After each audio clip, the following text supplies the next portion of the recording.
Assalamualaikum warahmatullahi wabarakatuh. Perkenalkan, nama saya Raka Ezra Ramadan 2 dari 10 TKJ 2. Pada kesempatan kali ini saya akan mempresentasikan materi tentang masuknya kebudayaan Hindu-Buddha di Nusantara.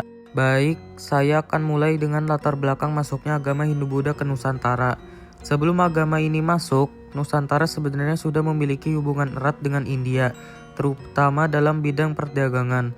Letak geografis Nusantara yang berada di jalur perdagangan internasional antara India dan Tiongkok membuat kapal-kapal dagang dari India sering singgah di pelabuhan-pelabuhan kita untuk memperdagangkan rempah-rempah. Nah, disinilah awal mula terjadinya pertukaran budaya.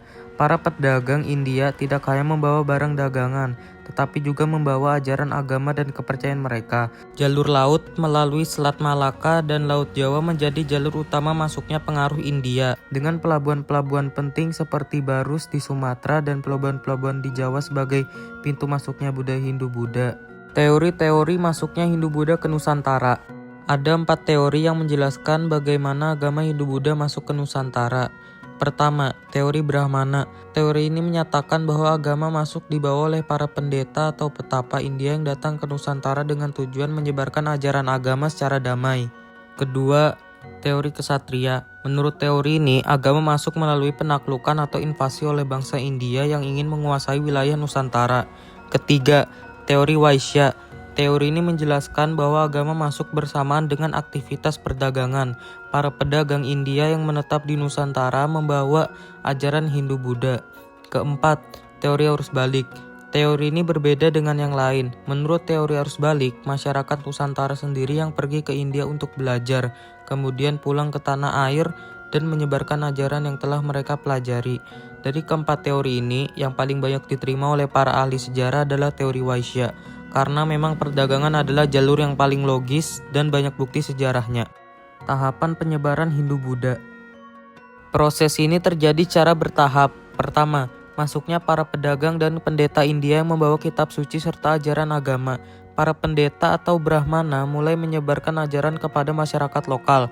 Kedua, adopsi oleh kaum bangsawan. Raja-raja dan keluarga kerajaan mulai menerima agama Hindu-Buddha. Mereka menggunakan agama ini sebagai alat legitimasi kekuasaan, di mana raja dianggap sebagai dewa atau wakil dari dewa di bumi. Ketiga, dibangunnya pusat-pusat keagamaan seperti candi, kuil, dan vihara. Contoh yang paling terkenal adalah Candi Borobudur dan Candi Prambanan. Keempat, penyebaran ke masyarakat umum. Ajaran agama menambah kelapisan masyarakat bawah melalui tradisi dan adat istiadat. Terjadi sinkretisme, yaitu perpaduan antara ajaran Hindu-Buddha dengan kepercayaan lokal yang sudah ada sebelumnya. Beberapa contoh kerajaan-kerajaan Hindu-Buddha. Pertama, Kerajaan Kutai, berdiri sekitar abad ke-4 Masehi di Kalimantan Timur. Bukti sejarahnya adalah prasasti Yupa yang beraksara Palawa dan bahasa Sanskerta. Raja yang terkenal dari Kutai adalah Raja Mulawarman. Kedua, Kerajaan Tarumanegara, berdiri sekitar abad ke-5 Masehi di Jawa Barat. Bukti sejarahnya adalah prasasti Ciaruten yang menggambarkan tapak kaki Raja Purnawarman. Ketiga, Kerajaan Sriwijaya, berdiri sekitar abad ke-7 hingga ke-14 Masehi di Palembang, Sumatera. Sriwijaya menjadi pusat pembelajaran Buddha Mahayana yang terkenal di seluruh Asia Tenggara. Bahkan seorang biksu dari Tiongkok bernama It Sing singgah di Sriwijaya untuk belajar agama Buddha sebelum melanjutkan perjalanan ke India. Selain itu, ada juga Kerajaan Sailendra di Jawa Tengah yang membangun Candi Borobudur, salah satu keajaiban dunia yang hingga kini masih menjadi kebanggaan Indonesia. Pengaruh Hindu-Buddha. Pengaruh agama Hindu-Buddha sangat besar dan mendalam dalam berbagai aspek kehidupan masyarakat Nusantara.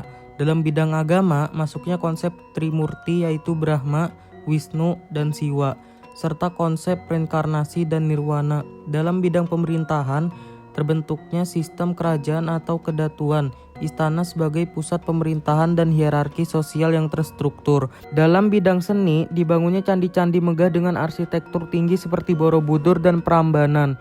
Relief-relief di candi menggambarkan cerita Ramayana dan Mahabharata, dibuatnya patung-patung dewa yang indah. Dalam bidang budaya, penggunaan aksara Palawa dan Kawi dalam penulisan. Lahirnya karya sastra seperti Arjuna Wiwaha dan Negara Kertagama. Munculnya tradisi wayang yang hingga kini masih lestari. Dalam bidang hukum, Kitab Kutara Manawa dan Manawa Dharma Sastra menjadi dasar hukum yang digunakan dalam pemerintahan kerajaan. Kesimpulan. Pertama, agama Hindu-Buddha masuk ke Nusantara melalui jalur perdagangan dan interaksi dengan India sejak abad ke-4 Masehi. Kedua, terdapat 4 teori masuknya agama, yaitu teori Brahmana, teori Ksatria, teori Waisya, dan teori arus balik. Ketiga, penyebaran dilakukan secara bertahap, mulai dari pedagang, diterima oleh bangsawan, hingga merambah ke masyarakat umum. Keempat, berdiri kerajaan-kerajaan besar seperti Kutai, Tarumanegara, dan Sriwijaya memperkaya budaya Nusantara. Kelima, pengaruh Hindu-Buddha sangat mendalam dalam bidang agama, pemerintahan, seni, dan budaya Indonesia. Bahkan hingga kini masih kita rasakan. Demikian penjelasan dari saya. Mohon maaf apabila ada kesalahan. Saya ucapkan terima kasih atas perhatiannya. Wassalamualaikum warahmatullahi wabarakatuh.